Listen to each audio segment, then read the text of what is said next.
Hi everyone. So today I am going to be talking about tallow, lard, goose grease, a few things like that. I'm going to try to keep it really short here because I know I could go on forever and ever talking about it. My favorite one is goose grease. We have here, and I have some venison tallow, some bear tallow, some beef tallow, pork lard, all of the good stuff like that.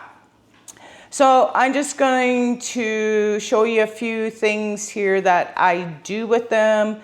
And I'm going to tell you about my favorite one at all, which is goose grease or goose lard or tallow. I think it would be called goose grease. This is just amazing stuff. So we're going to do a little bit about all of them, but this is my favorite one. And I grew up using this my whole life. When we were a kid, we used this. I still use it today. Okay, so these are the main types of tallows and lards and grease that I use in my house and that I render down myself. We have pork lard, bear tallow, beef tallow, deer tallow, and goose grease. So which one of them would be the best waterproofer for leather? They're all going to have a bit of capability, I would say. What I've done here is I got a piece of veg tan leather. So it's just what it is just a piece of natural leather. There has never been any oils or any conditioners or any finishes put on the leather. And I just put a little bit of each lard or tallow or grease on there. We got pork, bear, beef, deer, goose, and then this is just the natural with nothing on it. And we're going to put a little bit of water on there and see. I know this isn't totally scientific or anything like that, but it might give us a good idea. So we're just going to drop a little bit of water on each one. Oops, beef one got a little more.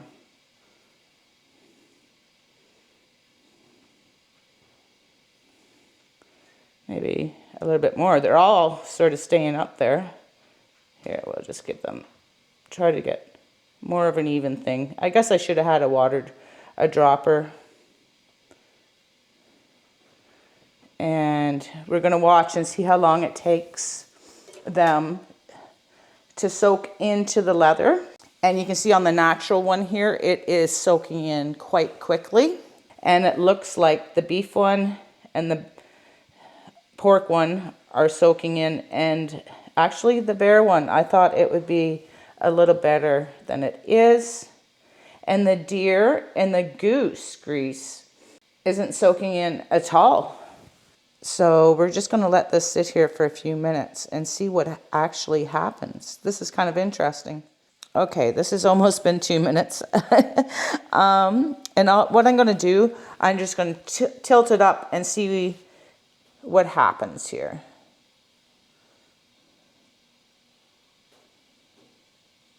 Okay. Oh, the goose one didn't roll off. It's still there a bit. So you can see the pork, the bear, and the beef, the water has actually gone down into the leather, so sort of past a barrier. The deer, no, it hasn't, just a tiny, tiny little bit. And the goose, it hasn't. It's still bubbled up on the goose.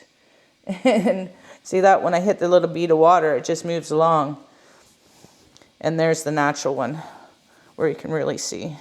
So I would say our winner is the goose, then the deer, and then these ones, probably the bear, then these two, for a natural waterproofer. And goose is what, when we were kids, that's the only thing we had to put on our boots, and we used it all the time.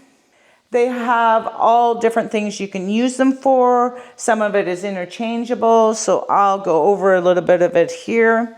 Cast iron, when you want to season your cast iron. So everyone probably knows that we use lard and tallow to season our cast irons to get it a nice black seasoned seasoning on it. I will use beef tallow, I will use deer tallow, I'll use bear tallow. If I have to, I'll use pork lard. Any of them work way better than any of your seed oils, better than olive oil. I don't like olive oil because I find olive oil makes them a sticky, it creates like a stickiness on them and it doesn't season very well. So basically what I do, I'll just wipe it all down with a very, very thin coat of whichever one I'm using there. Put it in my wood stove oven upside down like that and just let it cook there. And I don't really do that very often, maybe once a month or so. And you can see all of my pans are like this. So they're just like non-stick. Cooking with them, pork and bear is good for making pastries like pies and things like that.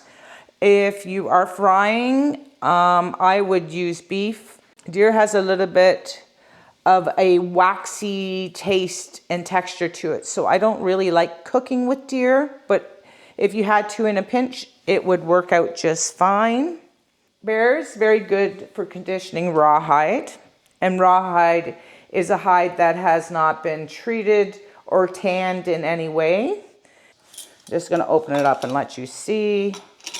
It is a soft, almost like a lard. It is very, very soft. And what it is used for, or what you can use it for, a lot of people use it for drums.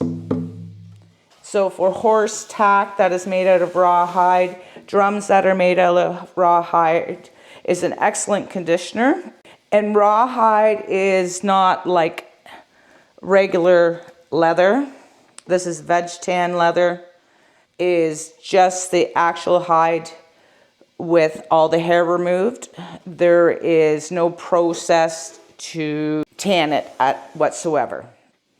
Leather, if it came right down to it, I would use any of these on leather. It depends if you want waterproofing. Goose grease, 100%. That's what I used as a kid. That's what we've always used. And what I have here, this is an old knife. You can see the case on it is very old and stiff. Nobody has looked at this in years. It needs a good coat of conditioner on it.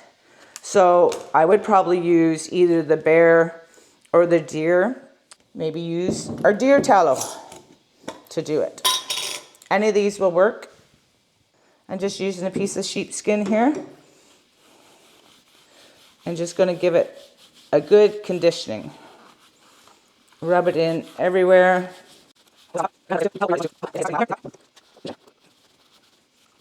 Now, see the back side of the leather here? I wouldn't recommend doing it or doing suede because you're going to make it really stretchy. You want your tallow or grease to soak in from the top side, the skin side of your leather. And it's come up nice and more pliable now. So this will probably need in another hour or two another coat on it just to get it nice and softened up. Okay, these are my boots. They're leather boots and they're dried out right now. And when I was a kid, all we used on our leather boots was goose grease. So I'm just going to grab a little bit of the goose grease here right now. And I just have a little piece of sheepskin in there. And all we have to do is give them a good oiling up like this. It is going to change the color. They are going to go darker. That is going to happen with anything you put on your boots. But this is going to make them more waterproof.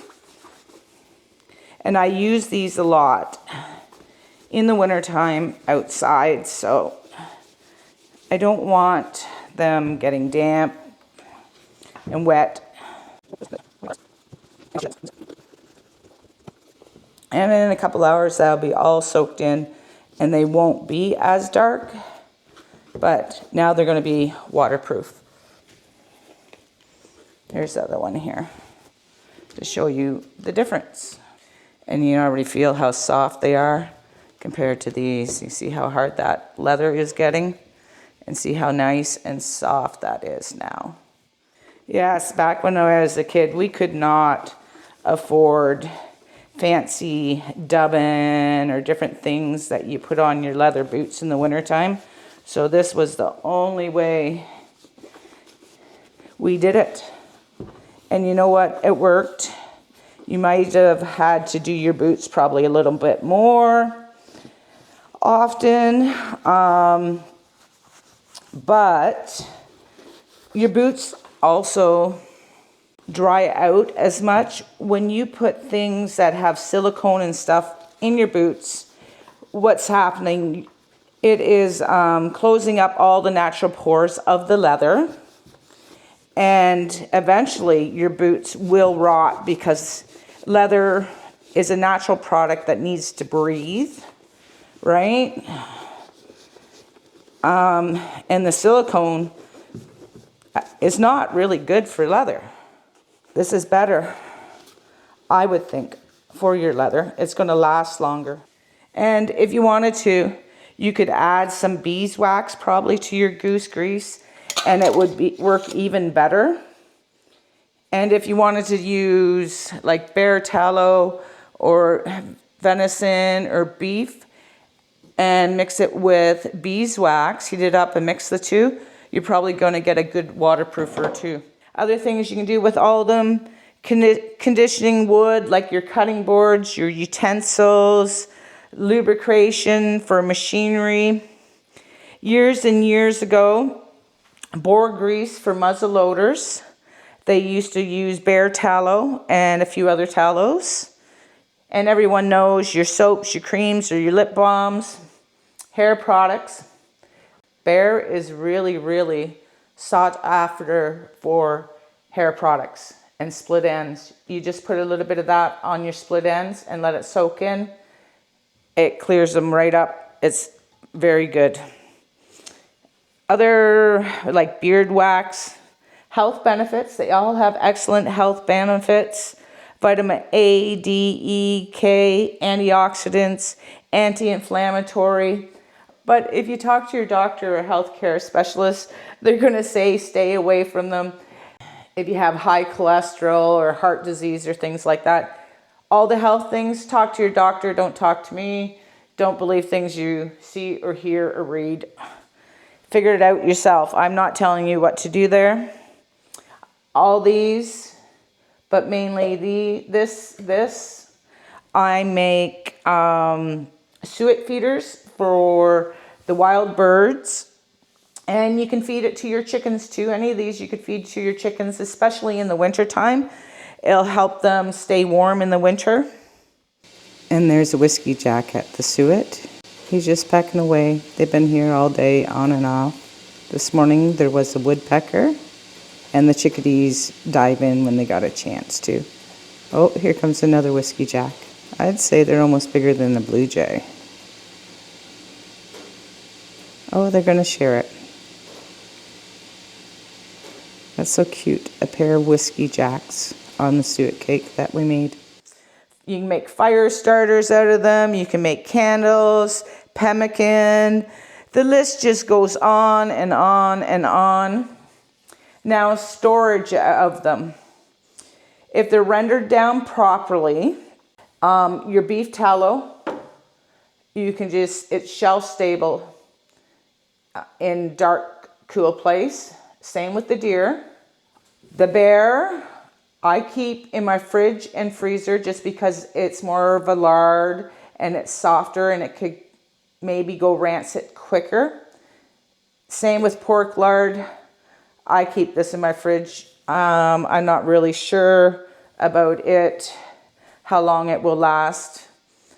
And I keep it in my freezer too, so these ones I'll keep in the freezer and then have one in the fridge, and when I need one, I'll just pop it out of the freezer.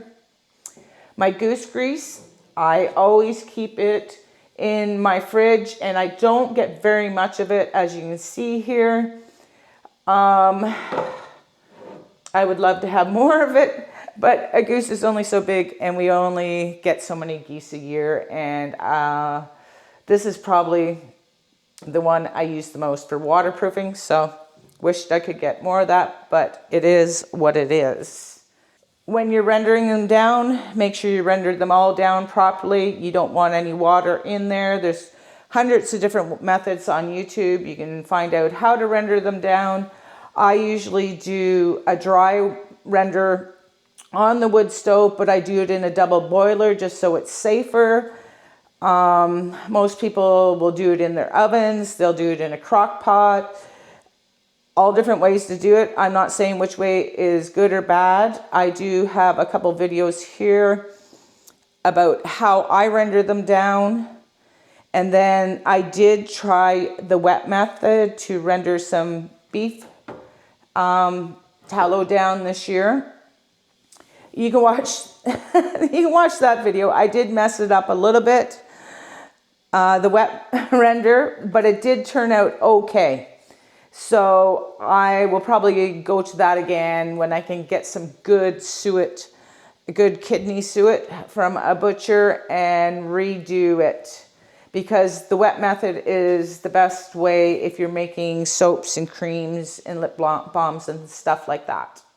Another quick tip is if you have a dog and you live somewhere where it gets really, really cold out and there's a lot of snow and stuff, their feet tend to dry out.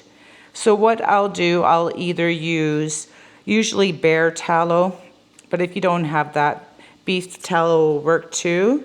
Just before we go outside, I will rub it into her pads of her feet to help protect them, and it helps soften them up for her. But be forewarned, you don't want to do this and then let them run around your house, because you're going to have little greasy footprints everywhere throughout the house, and then you will be a little upset with me, I think. But I find it really helps to moisturize the pads of her feet if we're going out for a long walk or a long run on the kick sled. Another thing I'll use the bear tallow for, if my hands get, you know how your hands get chapped and dry and they crack in the wintertime and things like that, I will just take a little bit of bear towel, just like so, and just use it like a moisturizer. And it's not greasy. Let me know below what kind of tallows and lards you use and what you use them for. If you have any different ones, I would like to hear about it. One day I want to make pemmican, and we'll see how it comes out. I would like to make it with deer tallow, because that would probably be the most traditional way to make it, but I probably will make it with beef. I'm not too sure on that. I'm still gonna have to do a little bit of research, but I think it'd be kind of neat thing to do. So that might be an upcoming video here sometime. Other than that, thanks for watching. Please like and subscribe.